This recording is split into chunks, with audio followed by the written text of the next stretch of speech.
Saat ini kita akan bersama-sama menyatukan hati untuk beribadah. Kita akan berdoa bersama-sama. Terima kasih Bapa, kalau saat sore hari ini kami dapat kembali sujud di kaki Engkau ya Bapa. Kiranya Engkau urapi kami Tuhan. Biarlah ibadah ini bisa menyegarkan kami, menguatkan kami di tengah kondisi yang semakin hari semakin sulit, semakin hari semakin menjatuhkan iman kami. Kami yakin dan percaya Tuhan bahwa Engkau akan menguatkan iman kami lebih lagi di hadapan Engkau.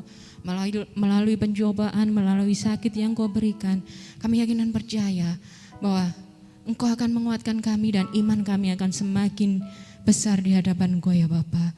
Terima kasih Tuhan, kami serahkan acara ibadah ini hanya di dalam nama Tuhan Yesus Kristus. Haleluya Yesus, amin. Shalom Bapak Ibu Saudara sekalian. Biarlah saat ini kita akan terus memuji nama Tuhan. Biar bumi akan berlalu, langit akan bergoncang, tapi kasih setia Tuhan tidak akan pernah berubah di hidup kita. Amin.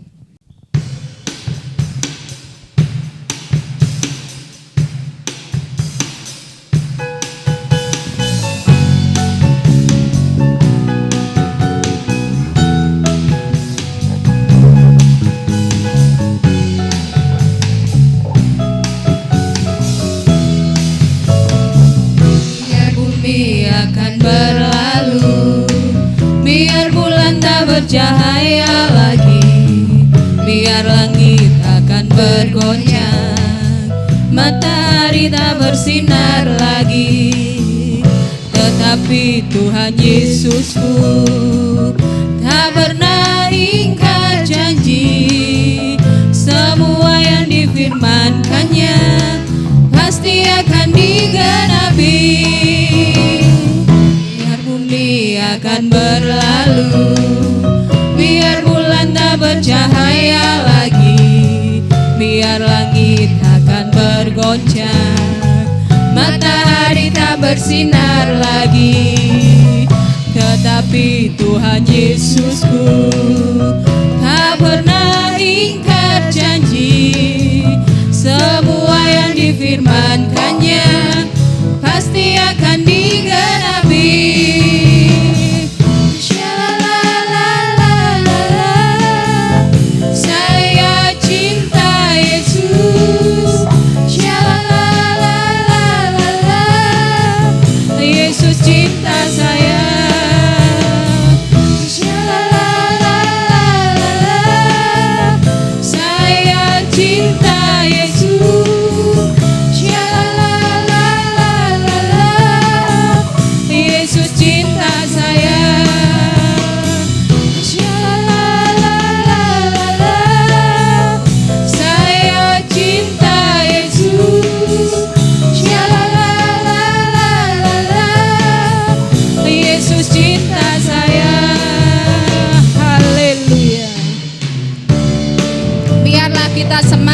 Semakin cinta kepada Tuhan Yesus.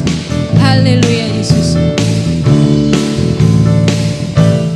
Ku jatuh cinta padanya, tambah dan dalam dan tambah dan dalam lagi. Ku jatuh cinta padanya, tambah dan dalam dan tambah dan dalam lagi. Yesus indah dan indah dan semakin indah. Oh cintanya antara jatuh cinta padanya, tambah dan dalam dan tambah dan dalam lagi. Ku jatuh cinta padanya, tambah dan dalam dan tambah dan dalam lagi. Ku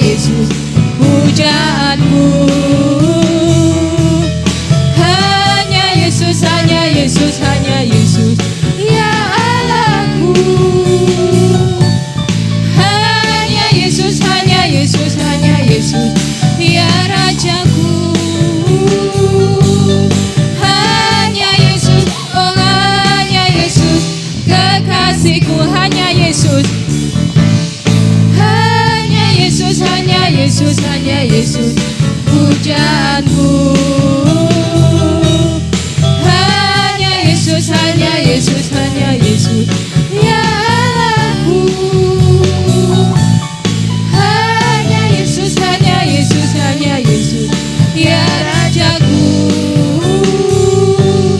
Hanya Yesus, oh hanya Yesus kekasihku. Hanya Yesus, oh hanya Yesus. Hanya Yesus, oh hanya Yesus kekasihku. Hanya Yesus, oh hanya Yesus. Hanya Yesus, oh hanya Yesus kekasihku. Haleluya, Yesus kekasih. Amin. Saat ini kita akan siapkan hati kita. Kita akan mendengarkan sebagian dari firman Tuhan. Biarlah badai yang ada di dalam kehidupan kita, kita tidak meragukan akan kasih setia Tuhan.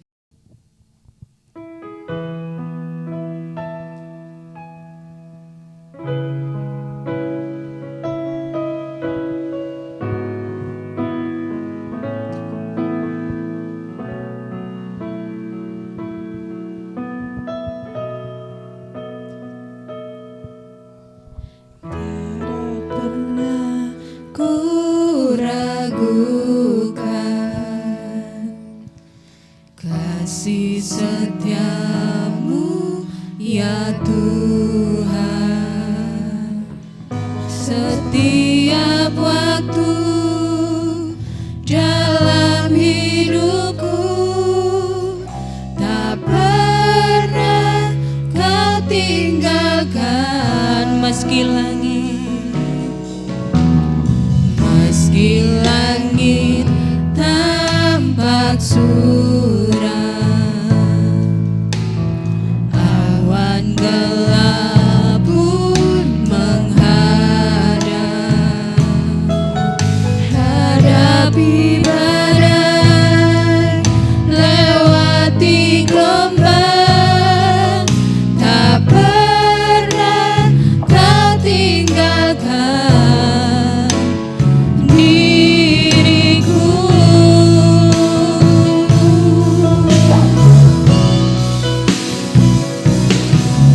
Walau 1000 dapat di sisiku,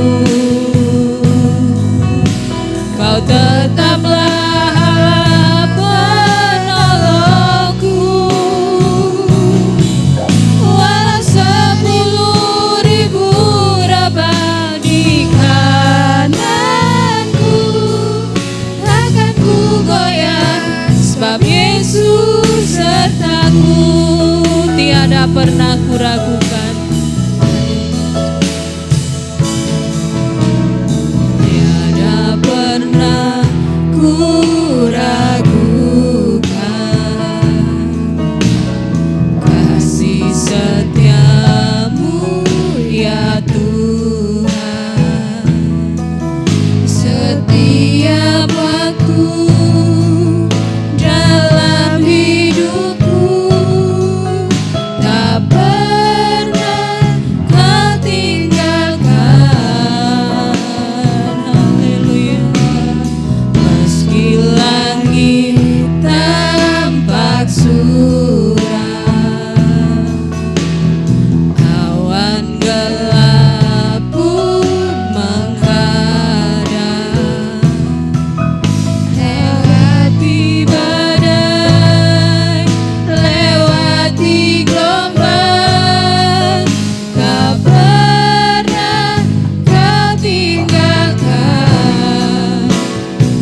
Yesus sertaku. Haleluya.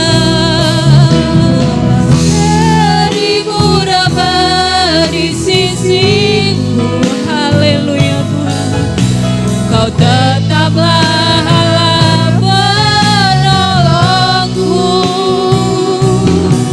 Walau 10.000 dapat di kananku, takkan ku goyah, sebab Yesus sertaku. Takkan ku goyah, takkan ku goyah, sebab Yesus sertaku. Takkan ku goyah, sebab Yesus sertaku. Haleluya. Haleluya Yesus. Terima kasih Bapa. Kalau saat malam, saat sore hari ini Engkau menguatkan kami bahwa apapun yang terjadi, kami tidak boleh meragukan kasih setia Engkau Tuhan. Walau 1000 rebah di sisi kami, berbagai macam persoalan, berbagai macam masalah, berbagai macam sakit penyakit menghalau kami, tapi kami yakin dan percaya bahwa Engkau Allah yang akan senantiasa menyertai kami, Allah yang akan senantiasa membimbing kami menghadapi badai kehidupan ya Bapa. Kami mengucap syukur Tuhan, jikalau sampai saat hari ini Engkau masih memberikan kami anugerah nafas kehidupan, Engkau memberikan kami kekuatan kesehatan, di mana Tuhan saat kami dalam keadaan jatuh, kami dalam keadaan sakit, Engkau tetap menguatkan kami, Engkau tetap menguatkan hati kami Tuhan. Kami mengucap syukur Tuhan, kami memiliki Allah yang selalu memperdulikan kami, dan kami tidak akan pernah meragukan kasih Engkau ya Bapa. Terima kasih Bapa. Kalau saat ini kami akan mendengarkan sebagian dari firman Tuhan, kiranya Kau buka hati kami, Engkau siapkan hati kami Tuhan. Biarlah apa yang akan disampaikan oleh hamba-Nya bisa tertanam di dalam hati kami dan bisa menumbuhkan iman kami semakin hari semakin di hadapan Engkau. Dan juga Engkau urapi hamba Engkau yang akan menyampaikan firman Tuhan. Kiranya Engkau juga memberkati beliau Tuhan. Engkau urapi dengan kuasa Roh Kudus Engkau. Berikan kekuatan yang daripada Engkau, sehingga beliau pun bisa membawakan kebenaran firman Engkau ya Bapa. Terima kasih Tuhan, kami serahkan ibadah ini dan firman yang akan disampaikan hanya di dalam nama Tuhan Yesus Kristus. Haleluya Yesus, amin. Shalom, saya ucapkan selamat sore buat Bapak Ibu, saudara-saudara sekalian. Selamat kita beribadah kembali di dalam nama Tuhan Yesus Kristus. Kita patut bersyukur karena hari ini kita bisa ada sebagaimana kita ada, itu adalah anugerah dari Tuhan. Sementara orang lain mengalami banyak kesusahan, tetapi kita bersyukur bahwa kita punya Tuhan yang selalu memberikan damai sejahtera di dalam hidup kita masing-masing. Bapak, Ibu, dan saudara-saudara, kita akan masuk di dalam renungan pada sore hari ini, dan saya memberikan judul renungan kita dari hal Tuhan Yesus adalah sandaran hidup yang kuat bagi orang yang percaya kepadanya. Kita buka Alkitab kita di dalam Amsal Soleman, pasalnya yang ketiga. Kita akan baca ayat 25 dan ayat yang ke-26. Mari kita buka Alkitab kita bersama-sama. Dan kita akan baca bersama-sama Amsal 3 ayat yang ke-25 dan ayatnya yang ke-26. Janganlah takut kepada kekejutan yang tiba-tiba atau kepada kebinasaan orang fasik bila itu datang. Karena Tuhanlah yang akan menjadi sandaranmu dan akan menghindarkan kakimu dari jerat. Bapak, Ibu, dan saudara-saudara sekalian, dunia yang kita hadapi hari-hari ini adalah dunia yang penuh dengan kekejutan. Banyak hal yang membuat kita kaget begitu ya. Bahkan terguncang oleh hal-hal yang terjadi secara tiba-tiba tanpa kita duga-duga.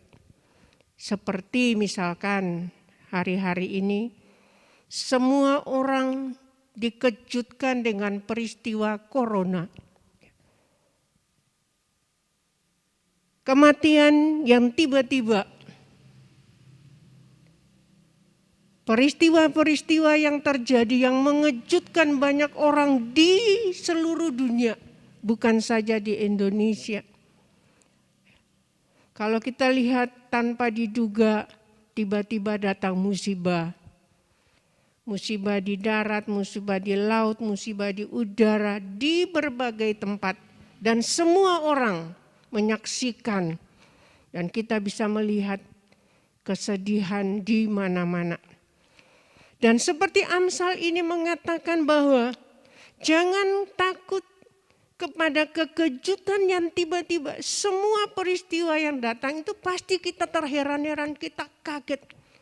Menimbulkan rasa takut, merasa khawatir, cemas, bimbang. Semua orang mengalaminya.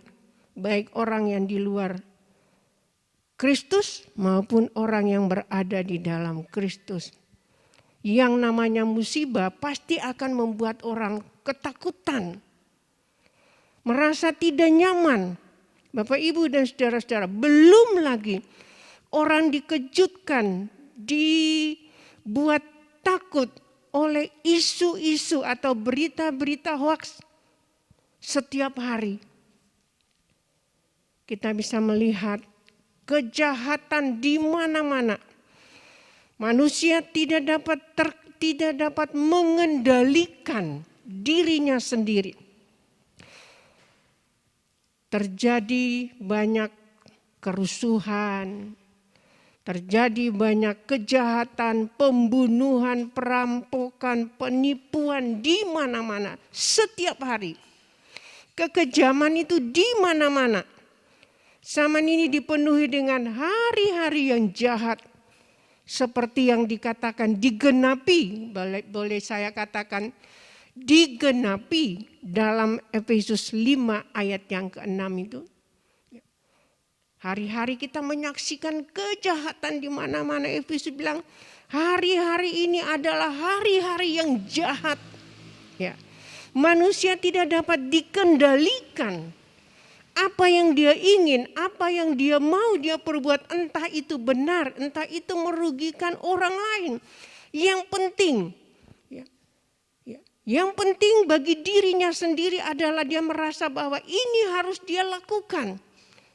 Dia tidak peduli dengan sesama, dia tidak peduli dengan orang lain. Bapak, Ibu dan saudara-saudara sekalian, kondisi seperti ini merupakan satu kondisi di mana kita harus benar-benar berharap kepada Tuhan. Kita harus benar-benar bersandar kepada Tuhan. Jadikan Dia sebagai tempat untuk kita bisa merasa nyaman di tengah-tengah dunia yang menimbulkan kegelisahan ini. Bapak, Ibu dan saudara sekalian, kalau kita melihat kehidupan di dunia ini tidak selamanya bisa memberi ketenangan bagi kita. Kadangkala ada gelombang, ada badai, ada masalah yang menerpa hidup kita. Tetapi firman Tuhan menjamin bagi kita berseru kepada Tuhan. Karena Dialah jawaban bagi setiap persoalan hidup kita. Tidak ada pilihan lain. Sebagai orang yang beriman kepada Tuhan, kita harus berseru kepada Tuhan. Kalau dunia tidak bisa memberikan ketenangan bagi kita, maka yang bisa memberi ketenangan itu adalah Tuhan yang kita percayai. Untuk itu dalam kondisi apapun, cari Tuhan, berseru kepada Dia.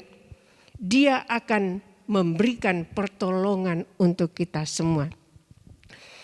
Dan kita melihat di sini, kenapa zaman ini semakin hari semakin tidak menentu, tidak ada jaminan untuk bisa menjadi tempat yang aman bagi kita.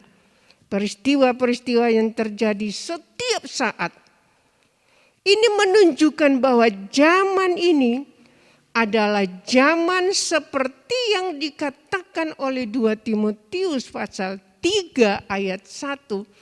Benar-benar kita berada, kita hidup di zaman yang dikatakan oleh 2 Timotius pasal 3 ayat 1. Bahwa pada hari-hari terakhir akan datang masa yang sukar. Masa yang sukar.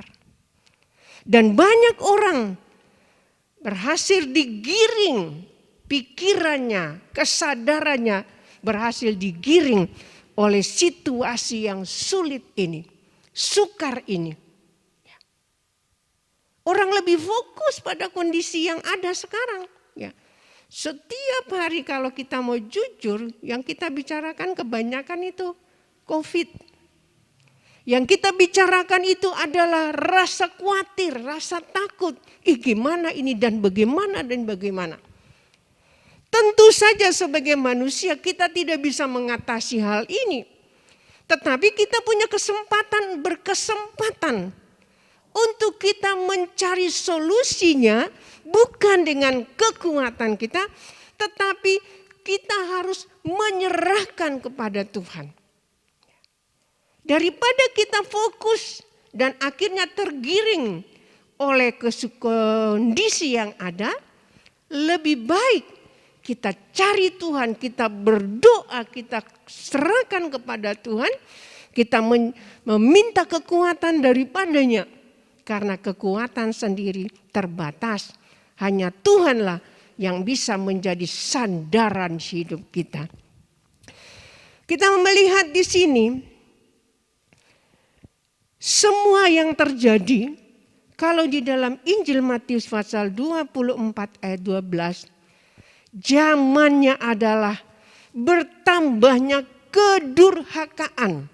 Dalam Matius 24 itu bicara tentang satu kondisi di akhir zaman. Ya. Orang murtad bisa terjadi. Meninggalkan Tuhan bisa terjadi. Imannya hilang pun bisa terjadi. Karena apa? Karena hanya fokus pada masalah yang ada. Lupa bahwa dia harus memperkuat imannya. Mengatasi keadaan yang seperti ini. Bukannya kita terbawa-bawa pada masalah yang ada. Karena firman Tuhan sudah berkata bahwa di hari-hari terakhir akan ada masa yang sukar. Masa yang sukar itu penyebabnya adalah orang-orang hidup tanpa ada pengendalian diri. Menjadi lebih banyak kedurhakaan sehingga kasih menjadi dingin. Kalau kita lihat kasih sudah menjadi dingin, orang akan hidup untuk diri sendiri. Lebih mementingkan diri sendiri dan melupakan bahwa kasih itu haruslah diterapkan di setiap saat. Mengasihi Allah, mengasihi sesama, tapi karena kedurjanaan itu, kedurhakaan makin meningkat, orang tidak bisa mengendalikan diri, kasihnya berubah. Kata orang zaman ini adalah zaman edan, ya. Kegilaan yang ada di mana-mana. Ya, zaman edan, gila-gilaan. Kerusuhan di mana-mana. Dalam segala hal. Seperti saya katakan tadi, seolah-olah di dunia ini sudah tidak ada lagi tempat yang aman bagi kita saat-saat ini. Dan kita tidak mampu mencegahnya.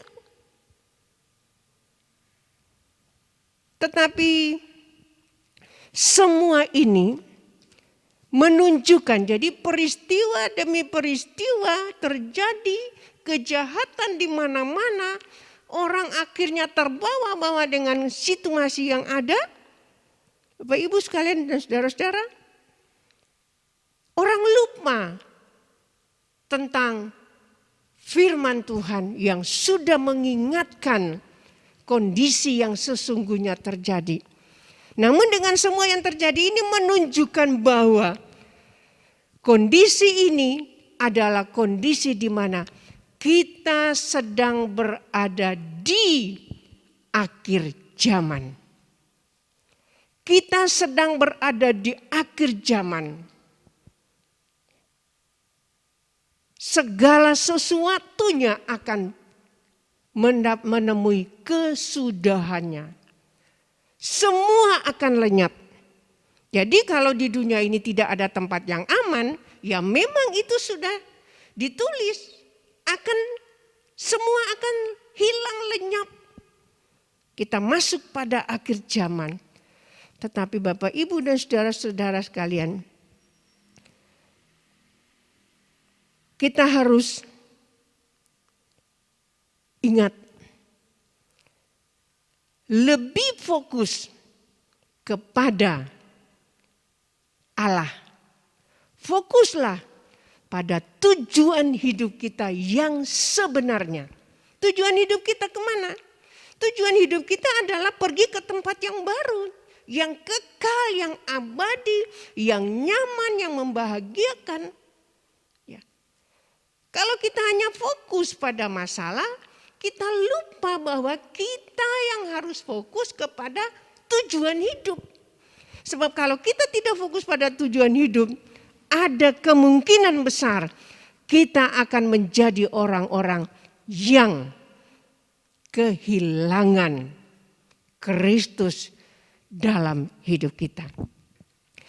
Bapak, Ibu dan saudara-saudara sekalian, yang bisa kita lakukan hari-hari ini adalah berusaha hidup sesuai dengan kehendak Tuhan. Mengikuti menurut kehendak Tuhan dan berserah kepada kehendak Tuhan. Segala yang terjadi ini atas izin Tuhan. Benar, kesukaran-kesukaran itu yang terjadi juga akibat dosa, akibat pelanggaran anak manusia. Di mana-mana terjadi kejahatan, tapi orang tidak menyadari penyebab dari semua masalah ini adalah dosa. Tetapi juga harus ingat bahwa semua yang Allah izinkan untuk menunjukkan bahwa dunia ini tidaklah abadi, tidak ada keamanan di dalamnya. Karena itu, apapun yang terjadi bagi kita, hal-hal yang terjadi di sekitar kita, janganlah kita gentar. Saking kagetnya, bingung, akhirnya nggak tahu mau bikin apa, mau berbuat apa ini. Yang adalah diliputi ketakutan, kekhawatiran. Bapak, Ibu dan saudara-saudara, kita tidak boleh goncang iman kita. Sesulit apapun kondisi yang ada ini, bukan hanya di satu tempat. Bukan dikhususkan untuk orang-orang tertentu kesulitan ini. Tapi seluruh umat manusia mengalami kesulitan yang sama. Ya. Dulu-dulu kesulitannya sudah ada. Dari masa lampau sudah ada kesulitan, kesusahan, ujian hidup, masalah itu sudah dari dulu sudah ada. Tapi yang lebih dianggap sangat berat, sangat menakutkan ketika muncul virus corona. Orang hanya berputar-putar di peristiwa ini saja, masalah ini saja. Sampai takut beribadah. Khawatir kalau pergi beribadah nanti ketularan corona. Tanpa kita sadari dengan ketakutan, dengan kekhawatiran terus-menerus, iman kita akan menjadi lemah. Kalau sudah lemah, mudah goncang. Kalau sudah goncang, maka kita akan kehilangan daya tahan. Iman itu sudah hilang. Bagaimana kita bisa bertahan? Oh, iman masih ada saja, khawatir, takut. Kalau imannya sudah lemah, sudah goncang, kita akan lebih menjadi orang yang hancur-hancuran. Ya, tidak berperang tapi hancur. Karena apa? Tidak bisa memerangi ketakutannya sendiri, tidak bisa menaklukkan kekhawatirannya sendiri, yang adalah membesar-besarkan ketakutan. Melihat masalah lebih besar, lebih berat. Padahal kalau kita sadar kita punya Tuhan lebih besar dari semua masalah dan persoalan hidup kita. Percaya itu. Masalah boleh banyak, tetapi kita punya Tuhan banyak cara untuk menolong, melepaskan kita. Masalah boleh besar, tetapi percayalah Tuhan kita lebih besar dari masalah kita. Karena itu jangan kita coba-coba membesar-besarkan masalah. Itu akan merugikan diri kita sendiri. Yang penting berserah kepada Tuhan. Bapak, Ibu, dan saudara-saudara sekalian,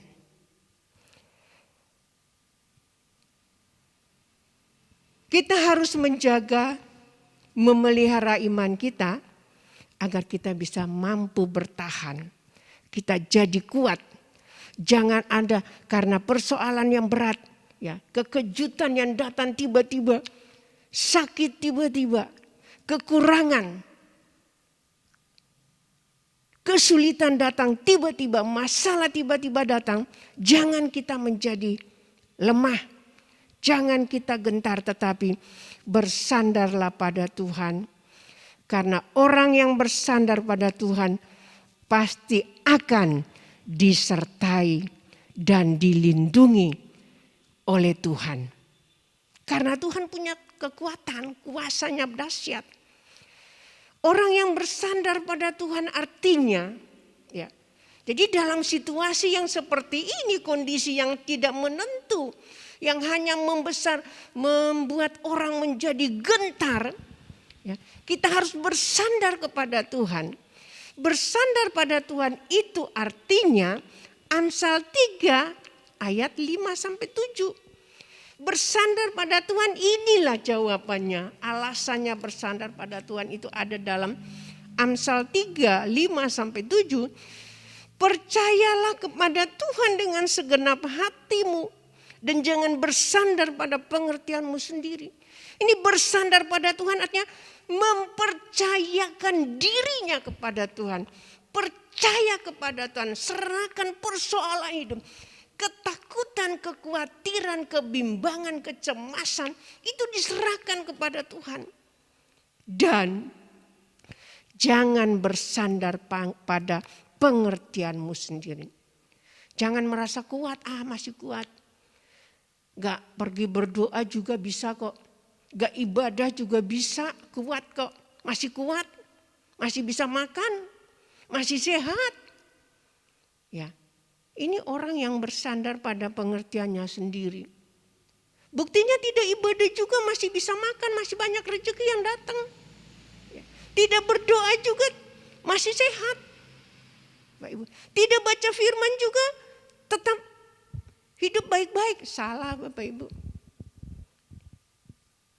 Tidak seperti itu. Jadi orang yang bersandar pada Tuhan itu adalah orang yang menaruh kepercayaan serta menyerahkan dirinya kepada Tuhan, tidak merasa hebat.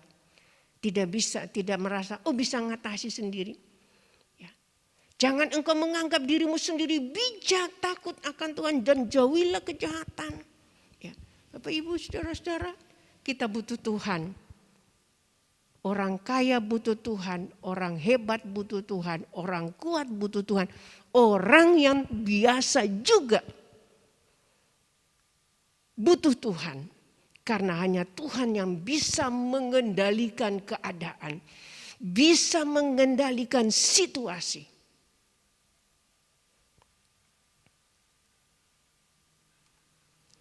Orang yang bersandar pada Tuhan menyerahkan kekhawatirannya kepada Tuhan, melibatkan Tuhan di dalam dirinya. Seperti yang dikatakan dalam kitab Mazmur 142. Mazmur 142. Dia mengatakan begini, ayat 2 sampai ayat 4a.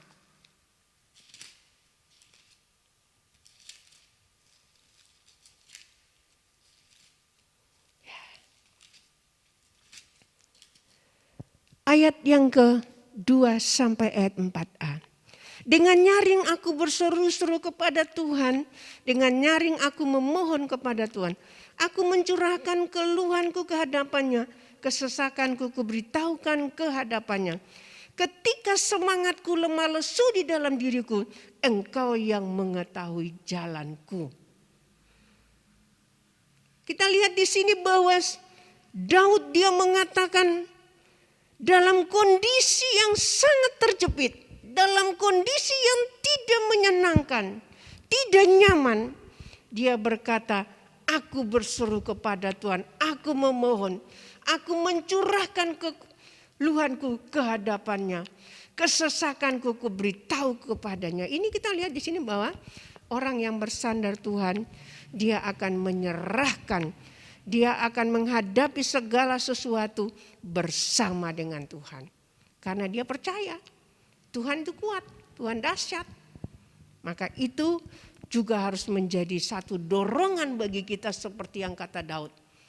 Menghadapi masalah jangan menganggap sudah hebat. Tetapi menghadapi kesulitan dan masalah, libatkan Tuhan, ikut sertakan Tuhan dengan yakin bahwa Tuhan itu baik. Dia akan mendengar dan peduli persoalan hidup kita. Bapak, Ibu dan saudara-saudara sekalian, mari kita mau melihat selanjutnya. Orang yang bersandar pada Tuhan adalah orang yang tidak pesimis. Orang yang tidak berpikir negatif. Tidak berpikir hal-hal yang buruk. Ya Bapak Ibu, tidak hidup dalam ketakutan. Orang yang bersandar pada Tuhan. Apapun yang terjadi, baik waktu sakit, baik waktu kekurangan, menghadapi masa-masa sulit, tidak gentar. Karena ada Tuhan yang melindunginya. Seperti di dalam Amsal 3 ayat 5, 25 dan 26. Bapak Ibu, Amsal pasal 3. Kita lihat di situ sebuah jaminan. Ayat 25 dan 26. Janganlah takut kepada kekejutan yang tiba-tiba. Atau kepada kebinasaan orang fasik bila itu datang. Ini sebuah peringatan untuk kita harus beda. Orang fasik binasa. Tetapi orang yang berharap kepada Tuhan akan dilindungi oleh Tuhan.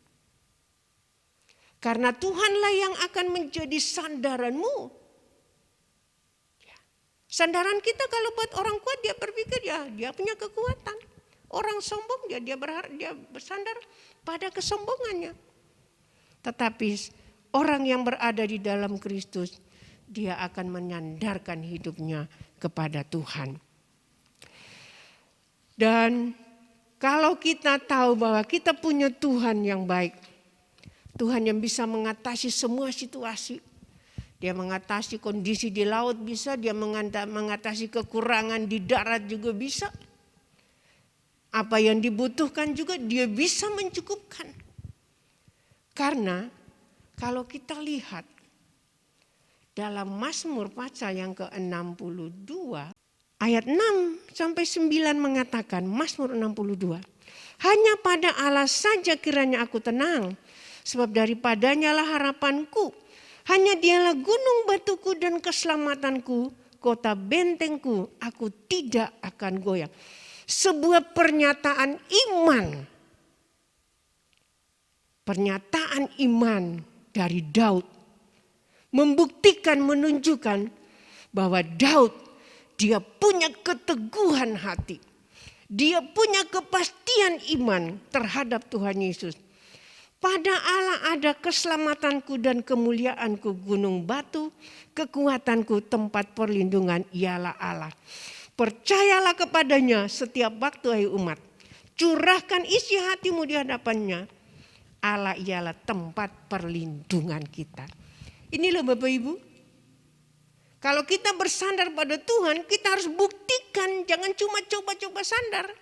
Tetapi kita buktikan iman kita yang sesungguhnya. Iman yang teguh. Punya kepastian iman.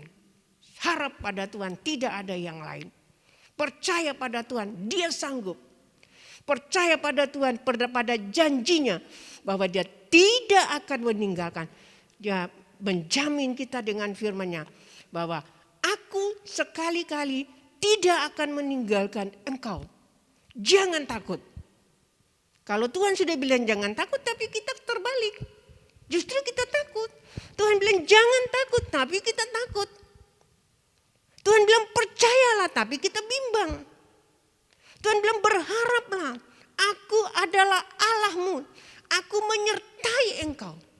Aku akan memegang engkau dengan tangan kananku. Tapi kita toleh sana, toleh sini, lihat. Di kiri masalah, di sebelah kanan ada masalah. Lihat ke depan ada masalah. Lihat ke belakang juga masalah. Akhirnya kita hanya terperangkap pada masalah. Tetapi kita lihat kalau ada masalah, lihatlah ke atas. Yesus yang ada di atas. Kalau kita lihat ke atas, Dia pun akan melihat kita ke bawah. Kalau kita lihat masalah, maka masalah juga yang akan menjadi hantu bagi hidup kita. Tetapi kalau kita pandang Yesus, maka ada kekuatan. Kalau kita pandang Yesus, kita punya hati yang penuh pengharapan. Nah, itu kita lihat semua janji Tuhan untuk kita.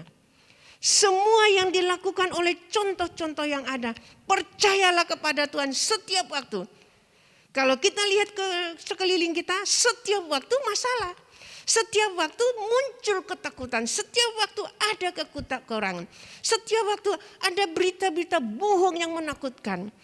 Tetapi Alkitab mengajar kita setiap waktu haruslah tetap percaya kepada Tuhan. Ada masalah? Curahkan hatimu di hadapannya. Ada persoalan? Ceritakan kepada Tuhan. Maka Tuhan yang adalah Allah yang baik, Dia pasti akan menghargai orang-orang yang menaruh kepercayaan kepadanya. Dan pasti Dia akan memberi pertolongan. Selanjutnya, ada satu hal yang Allah ingin supaya kita sebagai orang percaya melakukan hal ini. Dia memberikan sebuah peringatan. Supaya kita harus berusaha. Jangan sampai di tengah-tengah kesulitan atau hal-hal yang datang secara tiba-tiba dan mengejutkan kita, menggentarkan kita, itu kita salah arah. Kita lemah. Maka ada salah satu perintah Allah. Agar kita bisa bertahan di tengah-tengah situasi yang sulit ini. Yang harus kita kerjakan adalah Yudas ayat 1 sampai ayat yang keempat.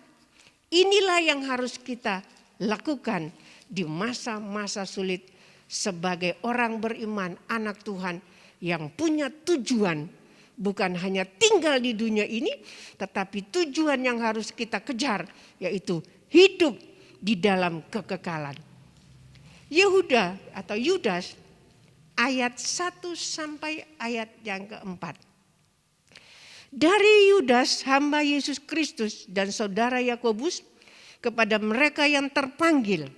Siapa yang dipanggil dan siapa yang terpanggil? Kita lihat orang beriman, orang percaya. Dapat kita katakan orang Kristen, anak-anak Tuhan. Ini adalah orang-orang yang dipanggil oleh Tuhan. Dipanggil untuk apa? Dipanggil untuk menjadi milik kepunyaan Tuhan. Menjadi pengikut-pengikut Tuhan. Anak-anak Tuhan atau disebut anak-anak kerajaan. Anak-anak Allah. Yang dikasihi. Kita orang percaya yang dipanggil oleh Tuhan, kita dikasihi.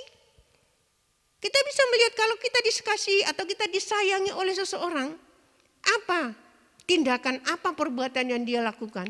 Tentu perbuatannya adalah perbuatan yang menguntungkan, yang membawa kebaikan untuk kita. Allah mengasihi kita dan yang dipelihara untuk Yesus. Kita dipelihara. Masalah sulit kayak begini, orang berteriak menjerit karena lapar. Orang menjerit karena menderita. Orang menangis karena kesedihan, ada duka cita. Tetapi kita lihat di sini, sekalipun kondisi tidak menjamin orang hidup sejahtera, tetapi kita punya Allah yang memelihara hidup kita. Saudara punya kebutuhan? Saudara kekurangan? Saudara punya kerinduan apa saja? Katakan kepada Tuhan, ingat bahwa Tuhan itu memelihara hidup kita. Dan di tengah-tengah kesulitan, Dia memberikan damai sejahtera untuk kita. Ketika Dia bangkit, Dia berkata damai sejahtera. Dia sampaikan bahwa damai sejahtera itu Dia berikan kepada orang-orang yang dekat dengan Dia, yang mengasihi Dia dengan sungguh-sungguh. Bapak, Ibu, dan saudara-saudara sekalian. Lalu yang ayat 3. Saudara-saudaraku, yang harus kita lakukan di tengah-tengah kesulitan hidup ini, karena kita dipanggil oleh Tuhan untuk mendapatkan kehidupan yang layak, kehidupan yang bernilai kekal, tidak ada perubahan. Sementara aku sungguh-sungguh berusaha menulis kepada kamu tentang keselamatan kita bersama, aku merasa terdorong untuk menulis ini kepada kamu dan menasihati kamu supaya kamu tetap berjuang untuk mempertahankan iman yang telah disampaikan kepada orang-orang kudus. Sebab ternyata ada orang-orang tertentu yang telah masuk menyelusup di tengah-tengah kamu, yaitu orang-orang yang telah lama ditentukan untuk dihukum. Mereka adalah orang-orang yang fasik, yang menyalahgunakan kasih karunia Allah untuk melampiaskan hawa nafsu mereka dan seterusnya. Surat Yudas ini ditulis Bapak Ibu dengan satu maksud, untuk mengingatkan kita adanya, ya, mengingatkan kepada kita adanya masa-masa sukar ini, ada ancaman serius dari orang-orang yang mengatasnamakan sebagai utusan Allah, wakil Allah, ya, yang memberitakan hal-hal yang bukan berdasarkan kebenaran, sekalipun mengatasnamakan utusan Allah, wakilnya Allah, diutus untuk memberitakan kabar-kabar yang baik. Tetapi ternyata dikatakan ternyata palsu. Mengingat ada ancaman serius dari pengajar-pengajar palsu, guru-guru palsu. Bapak, Ibu, dan saudara-saudara, maka Yudas menuliskan surat ini supaya kita harus waspada dan harus berjuang untuk mempertahankan iman kita yang sudah diterima dari Allah. Kenapa? Tujuan guru-guru palsu ini untuk memecah belah gereja, untuk melemahkan iman orang percaya. Kita bisa lihat itu. Akhir-akhir ini kan banyak yang mengaku dirinya ini dan itu, tapi gembar-gembor hal-hal yang tidak berdasarkan kebenaran. Nah, ini kalau kita tidak mengerti firman, kita terkecoh masa-masa sulit, kita gampang dan mudah untuk lepaskan iman kita. Berjuang mempertahankan iman supaya jangan sampai kita terjebak dengan ajaran-ajaran atau pernyataan-pernyataan orang-orang yang merasa dirinya lebih benar, lebih suci, utusan Allah, atau dia orang yang dipercaya oleh Allah. tetapi kita harus berpedoman pada Alkitab yang dasarnya kebenaran. Supaya iman kita itu tetap diperjuangkan. Masa sulit bagaimanapun, jangan pernah melepaskan iman atau ditukar dengan apapun. Tetapi bertahan dengan iman, karena tanpa iman kita tidak bisa hidup menyenangkan Allah. Tanpa iman kita pun tidak bisa melihat kerajaan surga. Jadi iman harus diperjuangkan. Karena iman ini adalah kunci kesuksesan di dunia dan akhirat. Kunci dari kesuksesan di dunia dan di akhirat.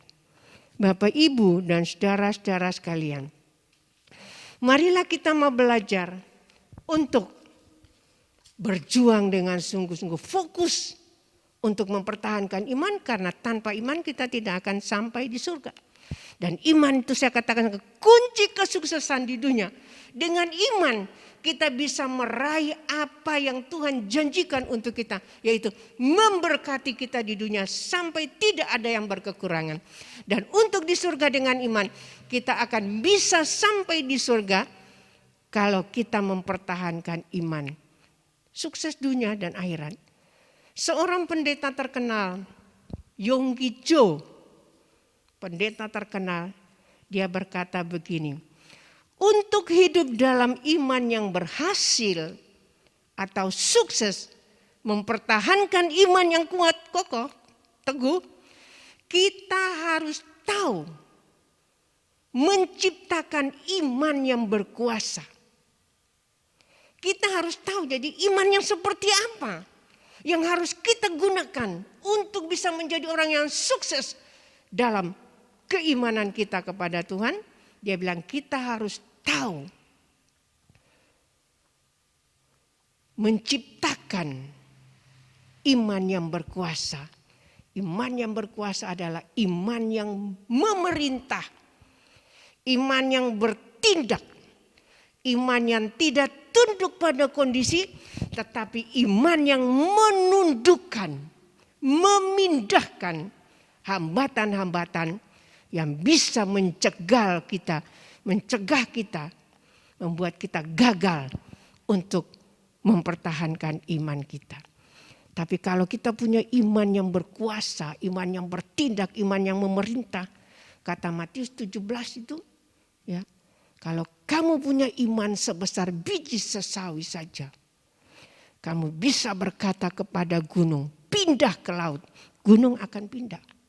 Artinya, kalau kita berserah pada Tuhan dan kita berdoa meminta pertolongan Tuhan, kekuatan dari Tuhan, maka gunung-gunung kesusahan, hambatan-hambatan yang bisa mempengaruhi pandangan kita kepada Tuhan, itu bisa disingkirkan hanya dengan iman yang berkuasa.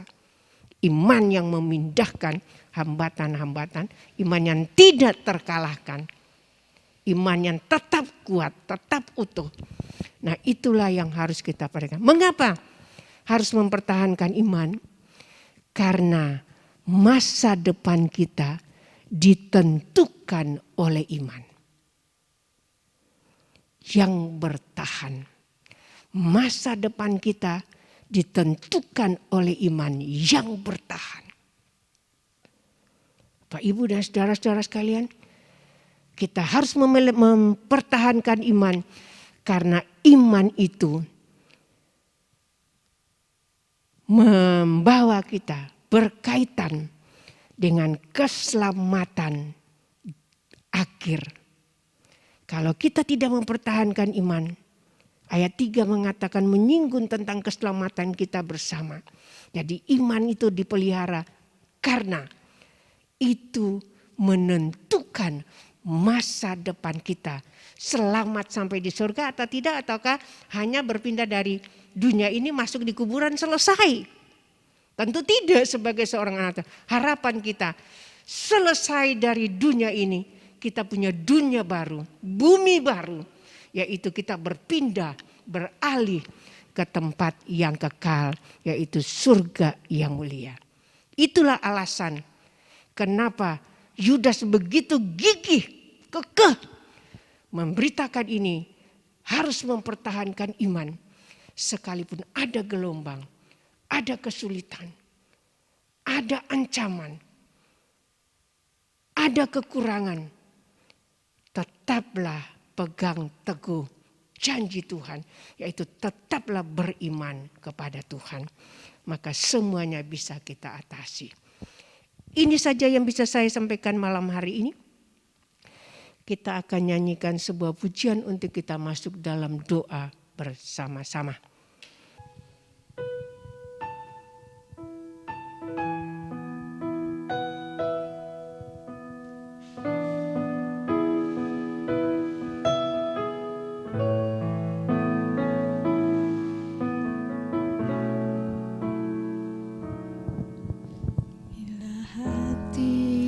Terasa berat,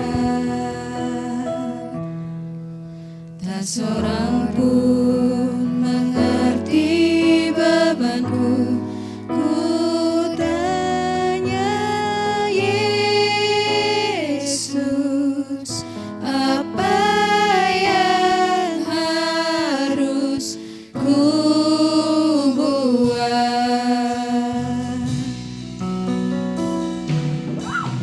Dia berfirman, mari datanglah. Dia selalu pedulikan aku.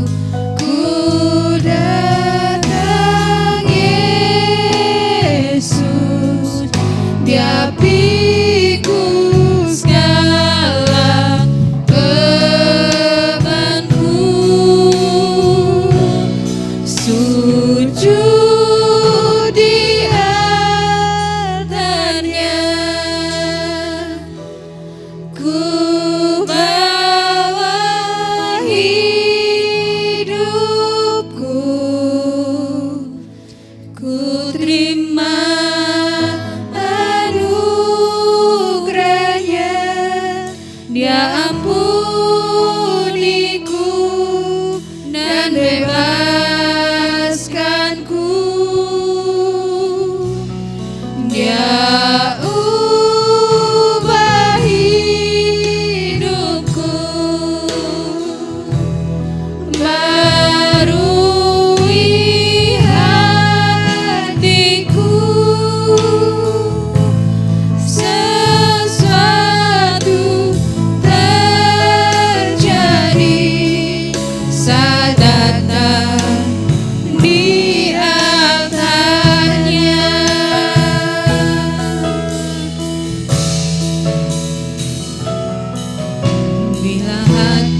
kami di dalam surga, kami bersyukur dan berterima kasih pada Tuhan.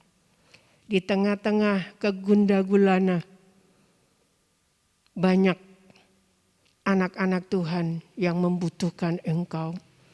Situasi yang tidak menentu menekan kehidupan umat manusia, membuat banyak orang terkejut, gentar, bimbang dan khawatir.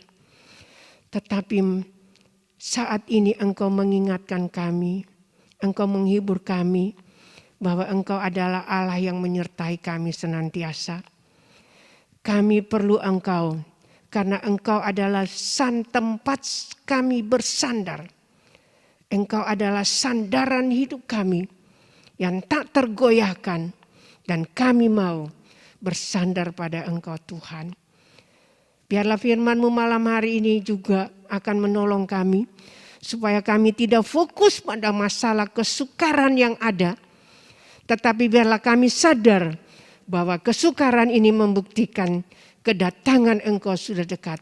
Zaman akan berakhir, agar supaya kesukaran ini akan mendorong kami untuk membangun iman yang berkuasa. Iman yang memindahkan segala persoalan. Iman yang tunduk, yang bisa menundukkan masalah-masalah, bisa menghilangkan, melenyapkan kekhawatiran yang ada di dalam hidup kami. Supaya kami terus maju, berkembang, tambah meningkat, membangun iman yang kuat di hadapan Tuhan. Kami perlu Engkau Tuhan.